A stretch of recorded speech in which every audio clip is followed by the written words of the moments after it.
Jones from RIAA. We're very lucky to be here today to discuss a very important issue facing all of us, and that's how mental health has been affected by the pandemic. In particular, we're going to take a look at this from the artist's perspective. The last 18 months of life has been challenging for us all. The lives of our recording artists have changed drastically, having to come off the road and having a very limited ability to connect with the fans like they used to. Here to discuss these issues is Grammy Award-winning recording artist and songwriter JoJo. Her recently released EP titled Trying Not to Think About It is a musical expression of JoJo's continued honesty, vulnerability, and transparency around mental health, and tackles the different shades of it, including anxiety, depression, negative thoughts, and emotional insecurity. JoJo, welcome. We are so honored to have you here. Thank you. I'm so happy to be here talking about these types of things. Also with us today is Miles Adcox. Miles is a speaker, a thought leader, advocate, and advisor in the emotional wellness space. He's the owner and executive chair of Onsite, an internationally known wellness lifestyle brand that delivers life-changing personal growth workshops, digital mental health masterclasses, emotionally smart leadership retreats, and residential emotional wellness and trauma treatment. He's created and managed multiple programs and has become a well-known mental health consultant to the entertainment industry. Miles, thanks for being here. Thanks, Jackie. Happy to be here. So I'm going to go off camera now and let you guys have this discussion. We are really looking forward to what you guys have to say, and I just really appreciate both of you being here. Well, here we are. Hi, JoJo. Hey, what's up, Miles? Well, hey, I'm excited. I'm excited anytime to have a conversation about something I'm really passionate about, which is the intersection between music and mental health. But I'm really excited, and I'd just say honored to have this conversation with you, to have someone who's had such significant, success as a creative, but is using part of your influence to talk about such an important issue. I can tell you from somebody who's been in my space, in the mental health space for a couple decades, when somebody like you decides to champion an initiative that I care deeply about to culture, it makes a great deal of difference. So I want to start up front by saying thank you. Wow, thanks. It feels like a very natural extension of conversations that I'm just having in my personal life that I want to share with my fans and anybody who will listen to this music or, come in some type of relationship to it. But thank you for saying that. Yeah, I just appreciate the truth that you're putting out there, both in your music and just in the words that I'm hearing and what you've been talking about. And I kind of wanted to start there because, we are talking about something that unfortunately, both inside and outside the entertainment and music industry has been somewhat taboo for years. And, right now, we find ourselves, thanks to a lot of people like you, in what feels like a trend in the right direction. It feels like the paradigm is starting to shift. It feels like more and more people feel safe to talk about this and to speak up about this. And I personally am really excited about the momentum, and yet I also know we have a long way to go. And so, I thought we'd talk. I definitely want to talk about your new EP because it's powerful. And I'm curious about how, why this topic got important to you. So I think we'll get into that. But I thought we'd just start right off the top by just checking in with one another, because we often, particularly, in media opportunities like this, they're just like, how many questions can we get in a short amount of time? And sometimes we forget that there's a human behind the music. And so I just wanted to start by checking in on the human. I know the last year, 18 months has just been, the word everyone uses is unprecedented. And it's just been really challenging in a number of ways. And it kind of threw a significant wrench in what you do professionally for a living. And it's thrown a wrench in just the human experience. It's just added a lot of stress. And so I'm just curious, how you doing? I wanted to just do a quick check-in. I'm doing very well today. Thank you. I'm doing well. I feel grateful for a lot of things. My morning started off well, and my family's okay. My partner's okay. My friends are okay. And I'm excited and encouraged about the opportunities that I have, and today is a good day. And honestly, I started a new form of therapy a few days ago called brain spotting. And I think it's been really helpful. Like it's been really been helpful in shifting my perspective on the way that I'm thinking about the world around me, life, myself. And so today is a good day. How about you? I would echo that. I would say today is a good day. I've got my family's doing well. I've got a couple of young kids at home, a 2 and a 4-year-old. So we got a little sleep last night, and getting sleep right now can impact, as you know, everything from mood to outlook to perspective. So It's everything. I'm coming off the heels of a little sleep, and I'm feeling pretty optimistic and encouraged. So I too am in a good place. Thanks for checking in and asking. And I'm curious, a lot of times, and by the way, I want to affirm the fact that, one, you're engaged in therapy, two, the fact that you shared that, and three, that you're doing some brain spotting, because I find it to be an incredibly powerful modality that Mm, we use a lot with my clinical team, both inside and outside our space, and we find it to be really effective with creatives. So I'm glad yes. you're stepping into that. And I'm curious, beyond you know therapy or traditional counseling, do you have other practices that you use to check in with yourself or the people that you love, or even maybe your team on the road on a regular basis? I really love this practice called um, morning pages, which I got from reading a book called The Artist's Way. And it's where you put pen or whatever thing you want to write with, pen to paper for 3 pages nonstop. You don't take the pen off the page, and you just drain your brain for those 3 pages. So it might look like, yo, I'm tired. My hand hurts already. Like, why am I doing this? There's no point to this, blah, blah, blah. But you kind of like excavate the crevices of your mind and just see what's in there. Like, is it annoyance, frustration, disbelief? Um, are you despondent? Are you, however you might be feeling? Maybe you're really grateful and that's genuine. Or maybe you're like, you know what? I'm thinking about this weird interaction that I had. Anyway, so I love doing things like that. I'm not completely consistent with it, but when I am, I find that it makes more space for me to have better thoughts in my head. And when I've kind of drained that first thing in the morning, that's a nice practice. I also really love yoga, and yoga is how I got into meditation. So whether it's prayer or meditation, I think being in silence is really important, particularly when we just live in the most stimulated society of all time. Totally. So to kind of remove ourselves from that stimulation and check in and allow God, the universe, your inner guidance, however perceive that source, allow that to speak to you and to like have communion with it. So I think that's important. And then checking in with my team. I mean, I feel like I'm so fortunate to have a team that I feel we're able to be honest with each other. We check in. We're like, are your goals being met? Are your needs being met? How can I support you here? And there's just no fear among us. And I think that that's everything, because I grew up with a lot of fear, like Mm. just in my family life. And that ended up kind of coming into me. And then you know what I'm saying? So it's nice to, as an adult now, have people around me who, we can be completely transparent.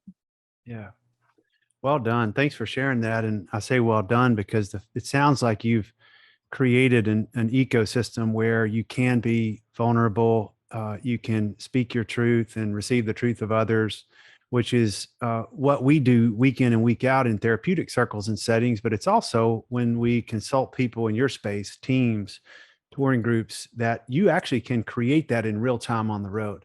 It doesn't have to just be reserved for sitting with a counselor in the confidentiality of an office. It can happen in living rooms, in boardrooms, and it actually is more sustainable that way. So I love the artist way. I love what you said about dropping in and being able to, it's scientifically or neurologically, we can actually show if we hook up and monitor your brain when you are writing certain things and doing a brain dump on your story. It lowers your ambient stress, and we can watch that Oh, happen in real time. And it's really fascinating because all of us have emotion every day. It's a mm-hmm. physiological, natural response to the human experience, but not many of us have been trained to properly feel the emotion that we're experiencing. But when we can take Mm. it and move it from word into writing it down and see it, we actually go from activating a third of our brain to 2/3 of our brain. And if we make it kinesthetic and start talking to other people about it, it activates all of it, which is another tactic to lower ambient stress. And anyway, I nerd out on all this Oh, stuff, but no, that's fascinating. And another thing that I like to do that I think is a great team building or friendship building exercise. I just did this actually on a mini vacation with a couple friends. We just went to San Diego, which is not far from Los Angeles, but we just like went to the beach. And I brought this card game called We're Not Really Strangers. Mm. And it's a way of asking really deep, non-fluffy, non-surface questions with other people, checking in about like, what do you think is the most, what do you think is the most, not traumatic, but like, what do you think is the most impactful experience of your teenage years? Or what do you think is an area in which you could grow? Where do you think you could be a better friend? How do you think, just really interesting things, and to go around in a circle and have these conversations. You really start to, and then there's like this wild card where it'll be like, go to the mirror, go to a mirror and tell yourself 5 nice things about yourself. Mm. It's a really beautiful thing. It's called We're Not Really Strangers. I wrote it down. I'm excited to see it. And I think it's one of the most important things we can do for one another as part of just the human experience, but also particularly those of us that work in and around the creative space, is to do 2 things consistently: check in with ourselves and others, and check out, and learn proper ways to get margin so that we recognize that we are not just human doings. We are human beings, and Ooh, there's more to us than what we create and distribute out into the world. That there's a human behind that craft, and that part of us certainly deserves opportunities to check out and just be. I've spent the past few years really trying to not just consciously believe that, but like really embody that truth, which I believe that we are not just what we produce. That's not our that's not why we're worthy of love and happiness and peace and, good things. It's just because we are, Mm. period. Mm. And I think that being in this industry, and particularly being in it from such a young age, I signed my first record deal at 12 and put out my first single at 13. Wow. It's very, very easy to get it convoluted, where our self-worth comes from. Is it from your chart status? Is it from how much you brought in a tour? Is it from how much merch you sell? Is it from how many units you're moving, how much you're streaming? Or are you worthy regardless? And we have to remember and like do as many things as possible to affirm that you don't have to do anything to be worthy. Good. Yes, that's good. I just wrote it down. I hope everybody listening writes this down. You are worthy regardless. That's good. And something we can all, I think, is so important to be reminded of. And I too, I work in this space professionally, but I am very much a human in pursuit of my own worth. And I've been on that journey for a long time. I didn't get into this field by accident. I came through the lens of my own adversity and Yes. challenging life circumstances, and just got on fire to help other people do the same. But in doing so, it's an ongoing process. It's not something Yes. that just stops. We just get to continue to pursue it. And you mentioned a couple things that starting at such an early age, there's this interesting dilemma, I think, that comes with being an artist, music artist, which is that in order to distribute our art and put it out into the world. And I'm a firm believer, which I want to ask you about in a little bit, that music certainly has the ability to change the world and to change lives. I think there's plenty of data to back that up now. But in order to put it out there and quote unquote to find success with your artistry, then it requires a certain level of being public with your profession. And in some ways, the more public you are, the bigger your distribution, the more the success. But what's interesting, in the dilemma I find for artists, is that public professions create abnormal life circumstances. And I know from my work in my space that abnormal life circumstances create high levels of stress. I also know that unaddressed stress creates strained relationships, anxiety, depressions, addictions, on, all of which kill creativity. So it's ironic that what brought you to the dance as an artist, the thing that wakes you up in the morning, or wakes you up in the morning, keeps you up at night, you've signed up for a career that, if successful, in some ways is designed to kill it. Oh my God. What a incredibly true and succinct way that you just put it, of the arc of like the purity that, most of us come into it with. And then when the reality is exposed, but by the time that you even get your bearings and you're like, yo, why do I feel so depleted? Why am I so stuck, or numb, despondent, anxious, depressed, whatever it may be. And also, how dare I feel this way? Because of the blessing that it is to live a creative life, to have opportunities and to make a living doing something like this. So there's so much that, like, compounded, just can really suffocate emotionally. Yeah. And what's interesting is it's really only a dilemma and or obstacle, and because we don't know about it. If we were introduced to it and someone tells us about this early on, then that obstacle becomes, I think, our greatest opportunity and asset. I do think that in 2021, we're at a time now where I think the generation of musicians who are coming up are way more outspoken with what they're going through, and there are more resources than ever. There's less stigma than ever. Like, I know, I'm thinking of an artist who signed to my label, who they take mental health breaks. And, even as it pertained to some really big opportunities, they were like, I am not in the position to do this right now. I need to step away from my mental health. That was unheard of until recently.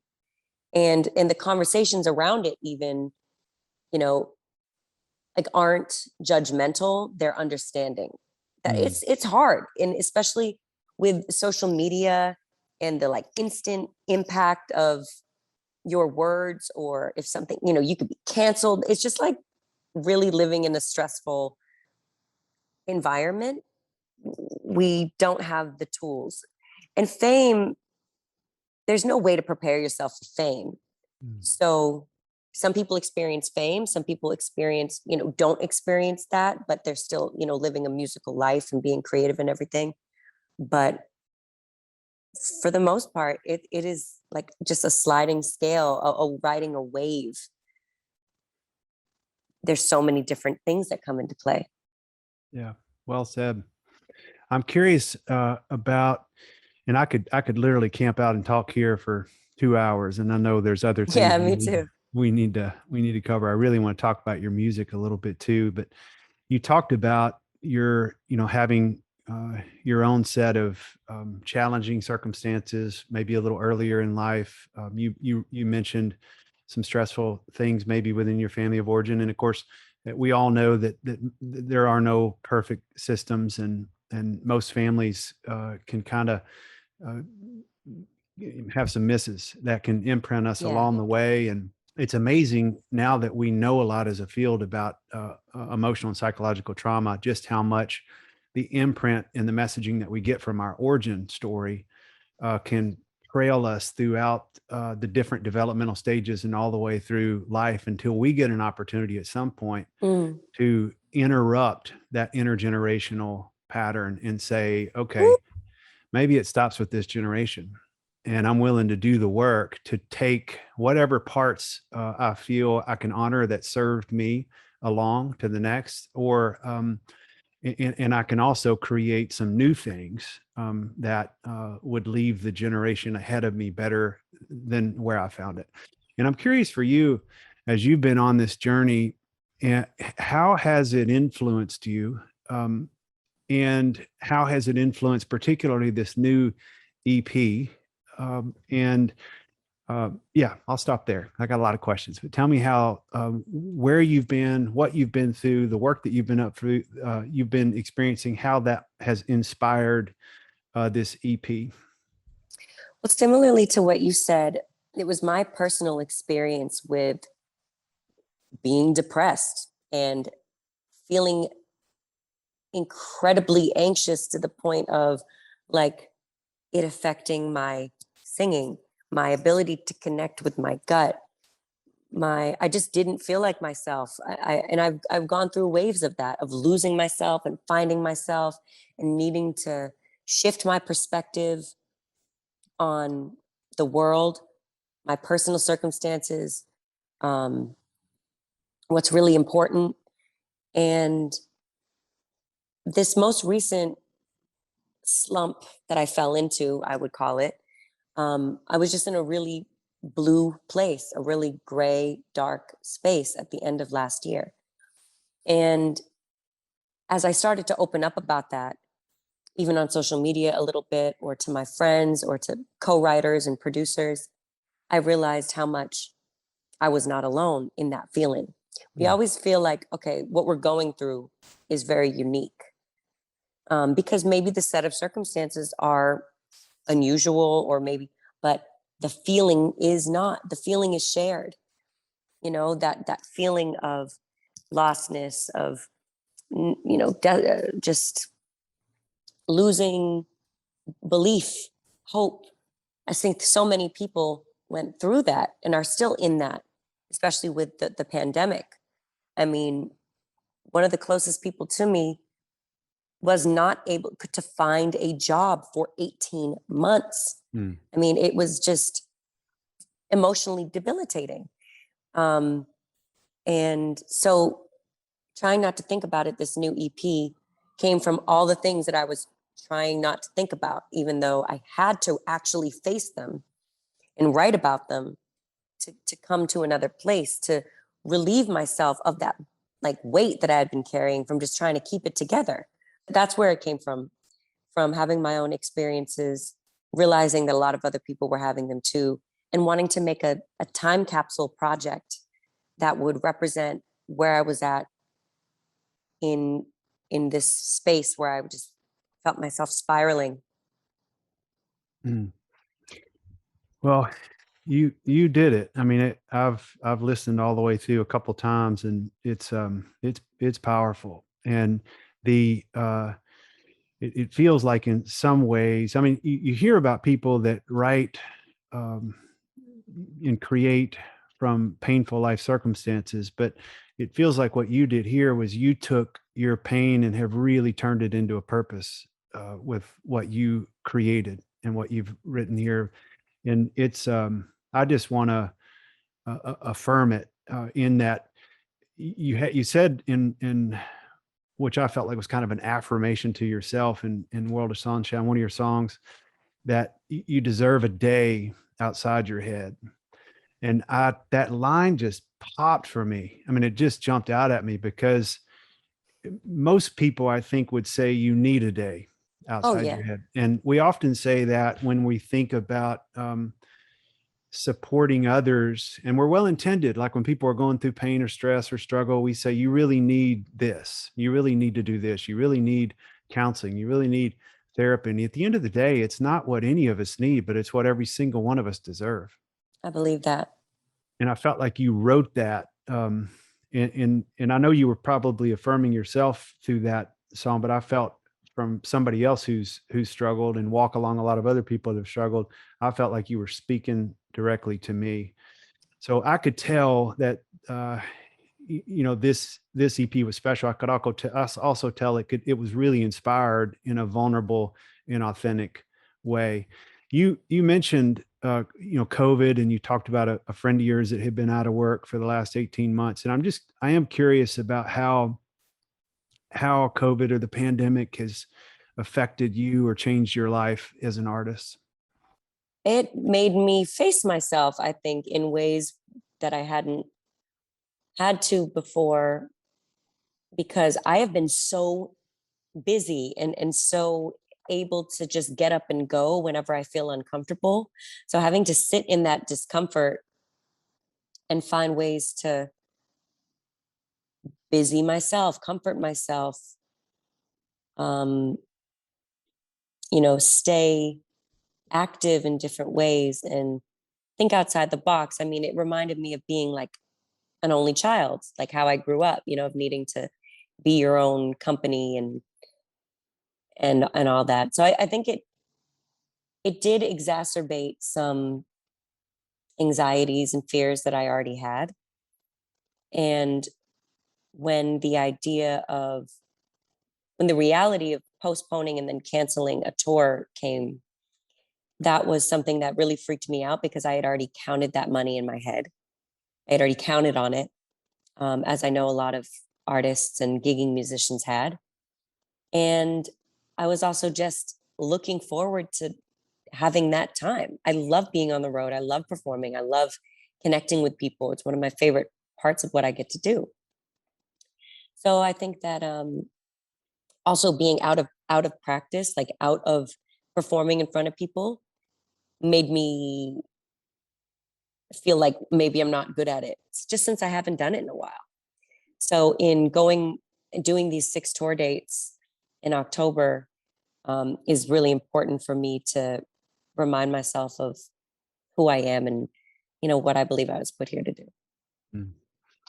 I know a lot of artists, friends of mine, have said that their identity was so wrapped up in what they did that when it came to a halt, and they had things that honestly, many of them had come to me and said, how do I create more of this in my life?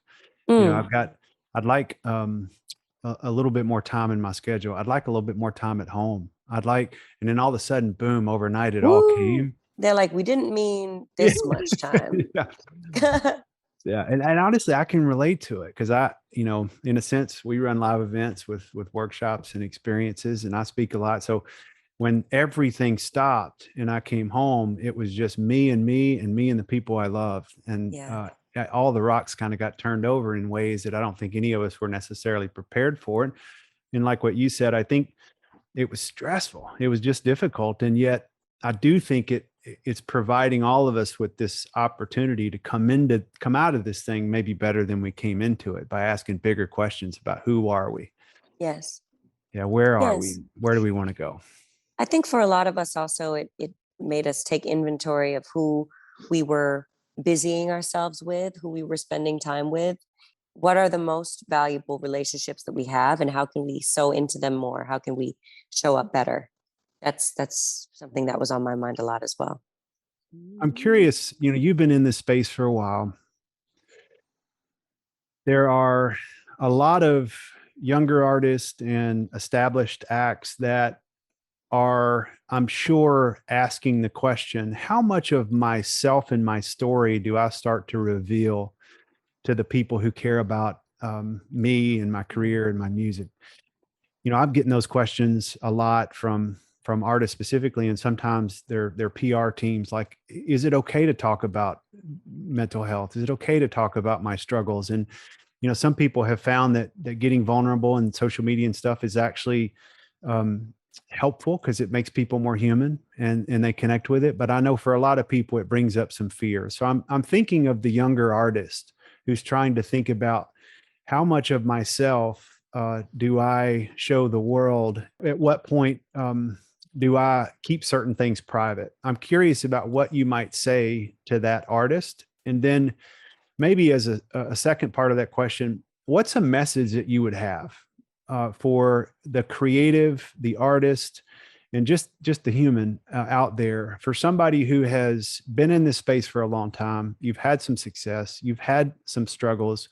I would define how I'm experiencing you as a resilient human being who has a great comeback story and is stepping into her own. And so I just would love for you also, on the back end of that first question, just any message that you might want to affirm anybody that's listening to this with, if you could close us out with that as well. I think what's important to remember and never forget, even as we're interacting on social media, doing interviews, just living our lives as artists, is that we get to create the reality. We get to create whatever our Instagram looks like, whatever we want to look like. Like, there are no rules. So I would encourage younger artists to remember that share as much or as little as you want. I think of Kendrick Lamar and Adele. They're not really active on social media. That's fine. Not everybody is. If you want to be, though, it really is an amazing way to bond with people from around the world. And I've always been so fascinated with the world and different cultures and the similarities and differences between human beings all around the world. And that's what I find to be so amazing. When the more that I open up, the more that resonates with other people. I would say that there's no better time than right now to be exactly who the fuck you are. Come on. And that's, you know, that can be a host of contradictions. That can be things that you think have no place being together. You're like, oh, I'm this and I'm this, or I'm not this, and I'm, but I am this. You can feel like, even in the midst of my deepest, darkest moments of depression, I still, would,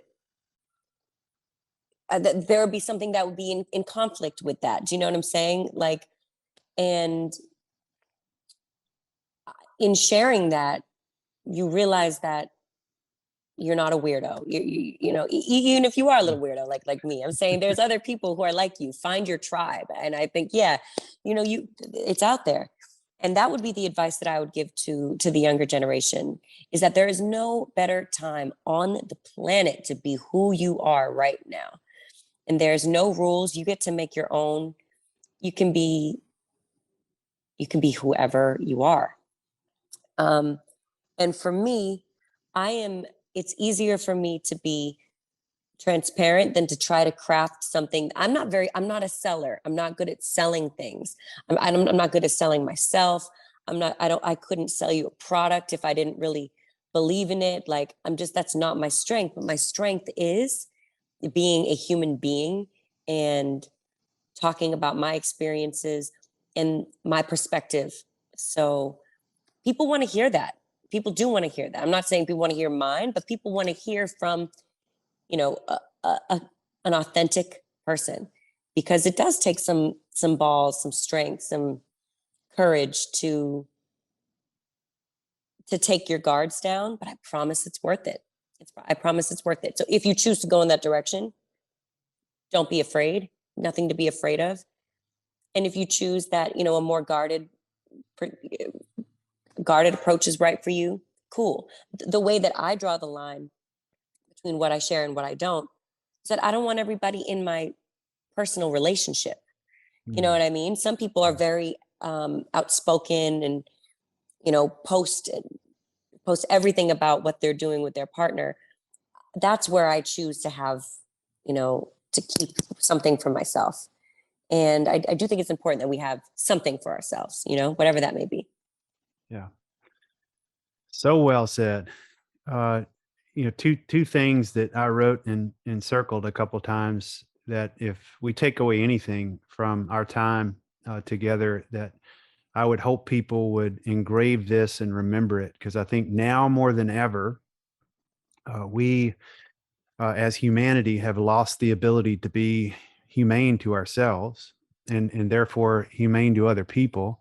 And when we can re-engage those pieces, I think we create a better, more connected, more empathetic humanity, which I believe is something we all deserve. And two messages in a season when we all are facing the two things that unconsciously the human brain fears the most, which is uncertainty about our future and being isolated. What two better messages than the ones that you shared today, which is you are worthy regardless, period. And there is no better time in the world to be who you are. I love that. So well said. And one last question would be, what are you hoping your fans take away from this new music, this new EP?